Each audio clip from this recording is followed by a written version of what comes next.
أعوذ باللہ من الشیطان الرجیم بسم اللہ الرحمن الرحیم۔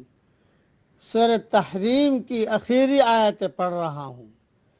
ضرب اللہ مثلا للذین کفروا امرأة نوح وامرأة لوط۔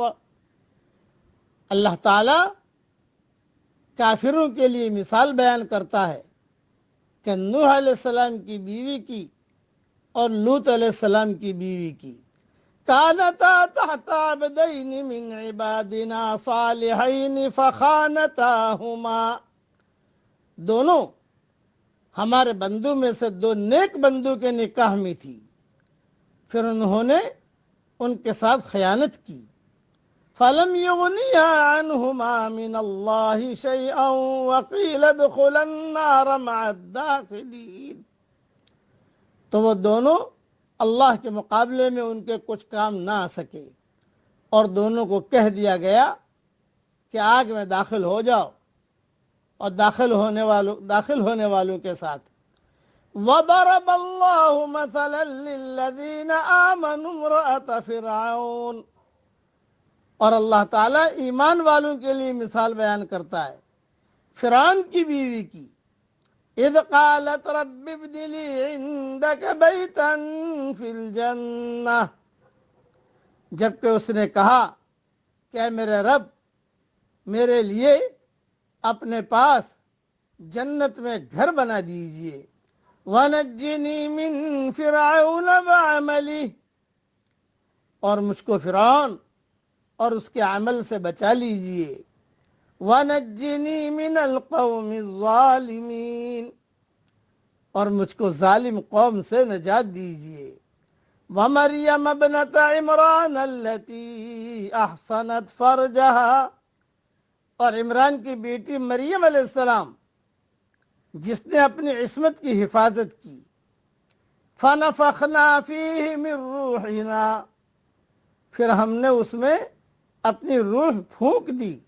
وَصَدَّقَتْ بِكَلِمَاتِ رَبِّهَا وَكُتُبِهِ وَكَانَتْ مِنَ الْقَانِتِينَ، اور اس نے اپنے رب کے کلمات کی اور اس کی کتابوں کی تصدیق کی، اور وہ فرما برداروں میں سے تھی۔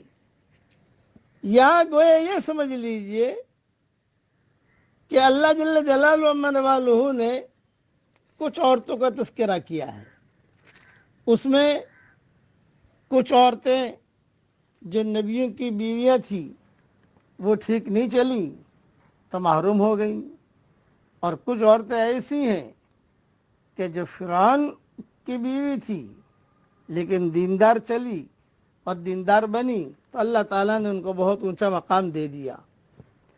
فرعون ایک کافر اور ظالم شخص تھا، مگر اس کی بیوی آسیہ بنت مزاحم ایماندار اور باعمل خاتون تھی۔ بیوی نے جب اپنے آپ کو صحیح روش پر قائم رکھا تو شوہر کی غلط روش اس کو کچھ نقصان نہ پہنچا سکی۔ شوہر جہنم میں داخل کر دیا گیا اور بیوی کو جنت کے باغوں میں جگہ ملی۔ اور حضرت مریم علیہ السلام احسنت فرجہا، اس کا مطلب یہ ہے کہ انہوں نے اپنی عصمت کو محفوظ رکھا۔ بچپن سے جوانی تک وہ پوری طرح بے داغ رہی، چنانچہ اللہ نے ان کو معجزاتی پیغمبر کی پیدائش کے لیے چنا۔ بعض روایت کے مطابق جبریل فرشتہ نے ان کے گریبان میں پھونک ماری، جس سے استقرار حمل ہوا، اور پھر حضرت مسیح علیہ السلام پیدا ہوئے۔ البتہ یہ جتنے قصے ہیں مریم علیہ السلام کے اور آسیہ کے اور یہ امرات لوط علیہ السلام کی بیوی کے، نوح علیہ السلام کی بیوی کے، یہ اپنے اپنے وقت پر انشاءاللہ اللہ توفیق دے گا تو بیان کروں گا۔ حدیث شریف میں ہے کہ جنتی عورتوں میں سب سے افضل حضرت خدیجہ، حضرت فاطمہ، حضرت مریم اور فرعون کی بیوی آسیہ ہیں۔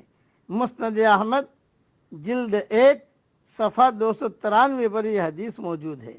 مجمع الزوائد جلد 9 صفحہ 223 پر یہ حدیث موجود ہے۔ ایک حدیث میں ہے، ایک دوسری حدیث میں ہے، مردوں میں تو کامل بہت ہوئے ہیں، مگر عورتوں میں کامل صرف فرعون کی بیوی آسیہ مریم اور پھر مریم بنت عمران اور خدیجہ بنت خویلد رضی اللہ عنہن ہے، اور عائشہ رضی اللہ تعالیٰ عنہ کی فضیلت عورتوں پر ایسے ہے جیسے شریعت کو تمام خانوں پر فضیلت حاصل ہے۔ یہ حدیث صحیح بخاری شریف میں ہے اور صحیح مسلم شریف میں ہے۔ تفصیل اس کی بہت تفصیل ہے، میں نے تو مختصر طور پر اسے سنا دیا آپ کو، تفصیل انشاءاللہ ریاض التفسیر میں دیکھ لیجئے گا۔ اور یہ جو دعا مانگی حضرت آسیہ نے، رب ابن لی عندک بیتا فی الجنہ، یہ ہم بھی مانگ سکتے ہیں۔ اللہ تعالیٰ یہ دعا ہم سب کے لیے قبول فرمائے، آمین۔ وآخر دعوانا ان الحمدللہ رب العالمین۔